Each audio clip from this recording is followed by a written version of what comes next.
Hello everyone. In this video, we'll take up the functions of the plasma membrane.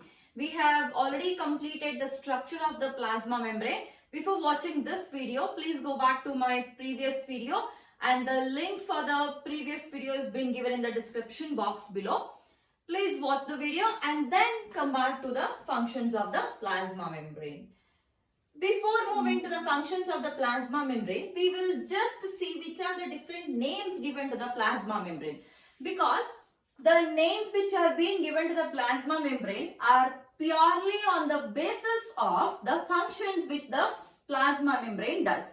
The first name which is given is, it is the cell membrane. The first name is cell membrane. Why is it called as cell membrane? That is because it is the membrane, it is a protective membrane for the cell. Hence it is called as a cell membrane. And then the next name is a biomembrane. Biomembrane or otherwise biological membrane, which is made up of various biomolecules, which we have seen in the previous video. That is, it is made up of lipids, carbohydrates and proteins. Hence it is called as biomembrane also. And one very important term which is being given to the plasma membrane is, it is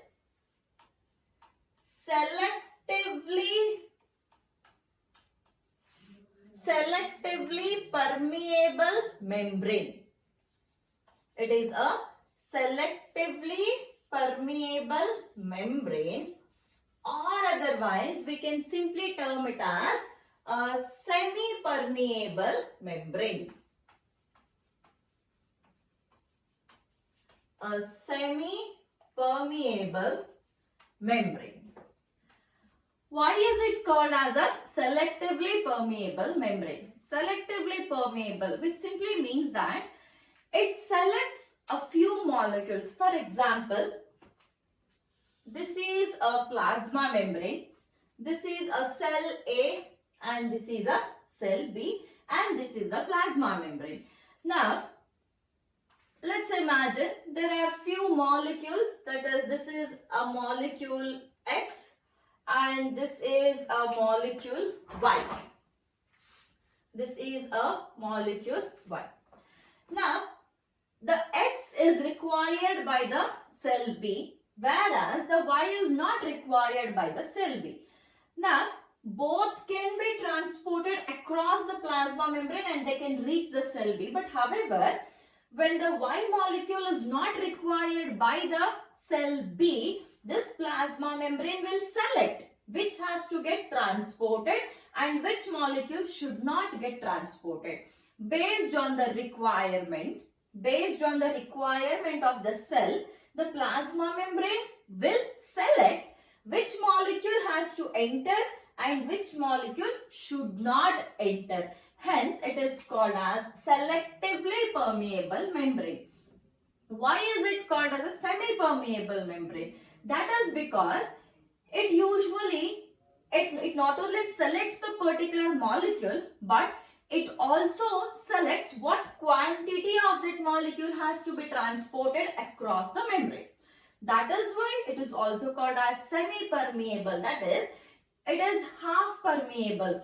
See, only till the equilibrium is reached, only up to that the membrane will permit. Hence, it is called as selectively permeable membrane and semi-permeable membrane.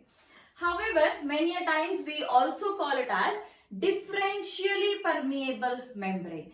So that particular term is used when there are two different molecules which are required by the next cell and the quantity which is being permitted from one cell to another cell for two different molecules are different. On basis of that particular concept, the plasma membrane is also called as differentially permeable membrane. But however, the most important term which we use is a selectively permeable membrane or the semi-permeable membrane. So here whether it is a selectively permeable membrane or the semi-permeable membrane. What we have to observe here is, in both the cases, the molecules are being transported across the plasma membrane. Hence, the first function which we are going to study here for the plasma membrane is the transport of molecules. Transportation of molecules across the plasma membrane, it majorly takes place in two ways or two methods. So this is the functions, plasma membrane functions. The first one is the transport. First one is the transport, and this transport of the molecules or the metabolites across the plasma membrane takes place in two methods, and the first method is a passive transport. Passive transport. So passive transport, here it simply means that the transport of the molecules is taking place without the utilization of the energy. So here no energy is used. No energy is used. Under the passive transport, which methods are being involved? So passive transport, the first method involved here is the simple diffusion. First one is simple diffusion.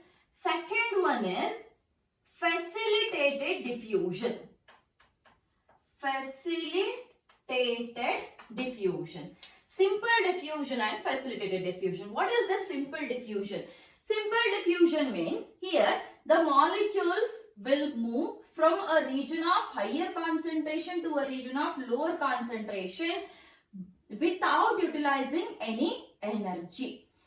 That is, let's imagine we again have two cells here, cell A and cell B. If this is a high concentration, if this is a low concentration, then the molecules will move across the plasma membrane. That is the movement of molecules from a region of higher concentration, to a region of lower concentration through the semi-permeable membrane until the equilibrium is achieved. That is called as a simple diffusion. Sometimes what happens is, see, this takes place, based on the concentration gradient. Sometimes we get some polar molecules. For polar molecules. Polar molecules means these are the molecules which are hydrophilic in nature. So polar molecules are hydrophilic. So sometimes when the molecule which has to be transported is a polar molecule or a hydrophilic molecule, then it is very difficult for that molecule to get transported across the plasma membrane. That is because if you remember the structure of the plasma membrane, see, this is a structure of plasma membrane, and here these heads are hydrophilic and the tails are hydrophobic in nature. Now the molecule which is present here, the molecule is hydrophilic or polar. So this polar or hydrophilic molecule can get transported up to this head, because this is also hydrophilic, this is also hydrophilic. But when it comes to this hydrophobic region, okay, when it comes to this hydrophobic region, this hydrophilic molecule cannot pass through this hydrophobic region. Now, it is very difficult for this hydrophilic molecule to pass through this hydrophobic region. Hence, what happens? Now, there is a requirement of certain carrier proteins. In the previous video, when we were studying the types of proteins, there we had seen some carrier proteins also, right? So now, these proteins will act as the carrier proteins or the channel proteins. Through these channels, the hydrophilic molecules or the polar molecules will get transported like this. They get transported. So, However, this transport is again based on the concentration gradient.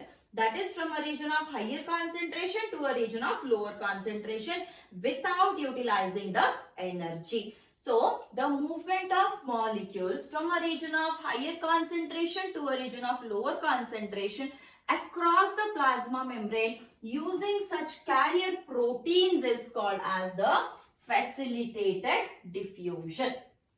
Now, these are the two methods under the passive transport. Next one is active transport.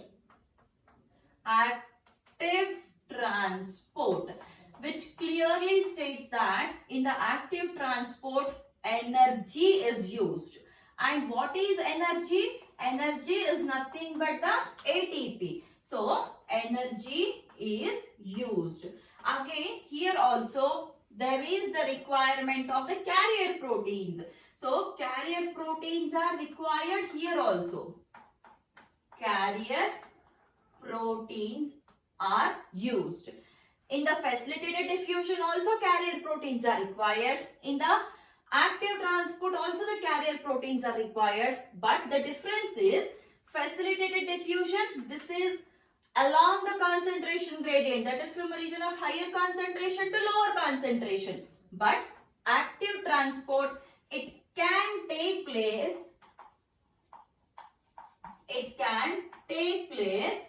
from low to high concentration.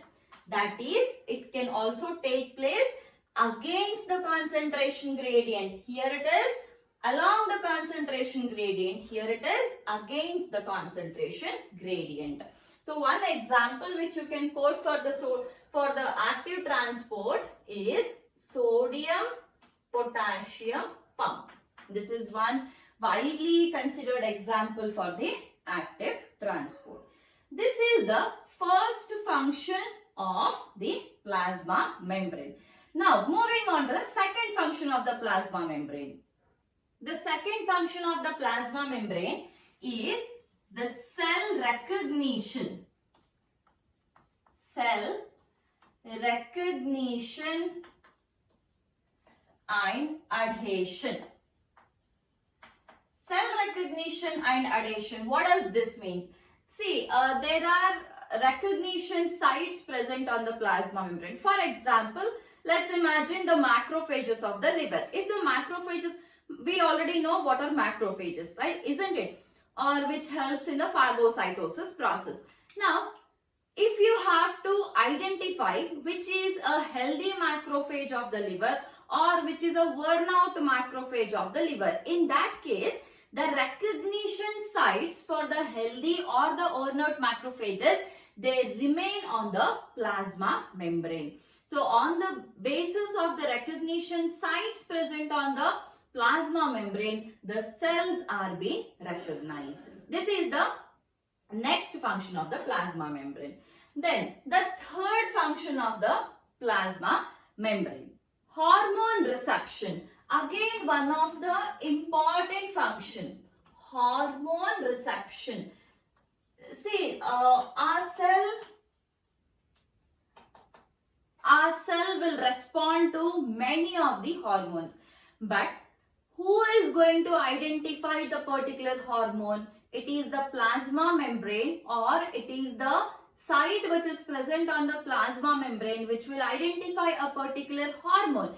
See, our cells definitely respond to the hormones, but before responding, that particular hormone has to be identified by the cell. Now, the cell has to identify it outside only, okay, not inside the cell. Outside the cell it has to be identified and then it has to be taken inside the cell. Hence, the plasma membrane will have certain recognition sites or the reception sites, and if the particular hormone is identified by the plasma membrane and if it is been received by the plasma membrane, only then the cell will respond to that particular hormone. That is the third function. Fourth function is the secretions. Secretion. Again, there are certain sites on the plasma membrane to which that plasma membrane will respond to a particular chemical, and it usually undergo various secretions. And many a times under this secretions only we can actually take one more concept, that is chemoreception. Under the secretion itself you can consider the chemoreception. Chemoreception, wherein the plasma membrane is responding to various chemicals, and based on that it is secreting certain molecules. So that is called as a secretion, under which we can also see the chemoreception. Apart from this, it also helps in cell division. It helps in cell division and cell formation, as well cell growth, that is cell division and cell formation and growth. These are few functions of the plasma membrane. One last function of the plasma membrane, which is quite important actually, that is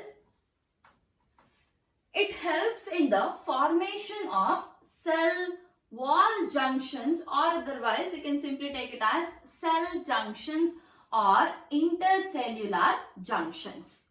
Formation of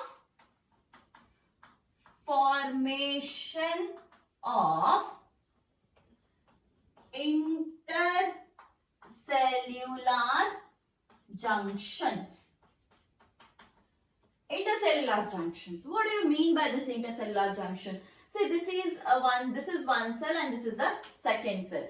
In between two cells, usually there will be a space called as an intercellular space, and the junctions, there are different types of junctions which are being formed, and why the junctions are formed is that is mainly for the communication between two cells. If the two cells have to communicate, then they need a connection, or they need a junction which has to be present for the communication.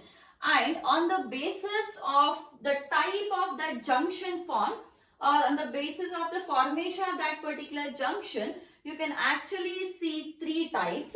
The first type here is, write it here, the first type is a tight junction. A tight junction, and the second type is a gap junction. Tight junction and a gap junction. See, tight junction is the one wherein one cell is completely attached to the another cell. There is a proper attachment between the cells. Gap junction is the one when you have some space between the cells and there is a connection through which the plasmodesmata can actually run. Okay. So this is called as a gap junction. This is called as a tight junction. And many a times we have seen one particular word in the question paper, that is one more type of junction, and the name given to that is, I'll write it here, the third one. This is desmosomes. Desmosomes. What are these desmosomes? Desmosomes are one more type of the junctions which will mainly connect the cytoskeleton of two cells. It connects cytoskeleton of two cells. Desmosomes, remember this one word properly, desmosomes. These are the junctions which usually connect the cytoskeleton of two neighboring cells. Okay. So, the functions of the plasma membrane, first one is a transport, second one is cell recognition and adhesion, third one is hormone reception, fourth one is secretion, fifth one is cell division and cell formation and growth, then sixth one is formation of intercellular junctions. Under the intercellular junctions, you get to see three types of junction. One is a tight junction, gap junction, and the third one is the desmosomes. So this is about the functions of the plasma membrane. So in the previous video we have taken the structure of the plasma membrane. In this video we have completed the functions of the plasma membrane. Next video will take up the cell wall. we will again take up the detailed structure of the cell wall. Okay. Thank you guys. I'll see you in the next class.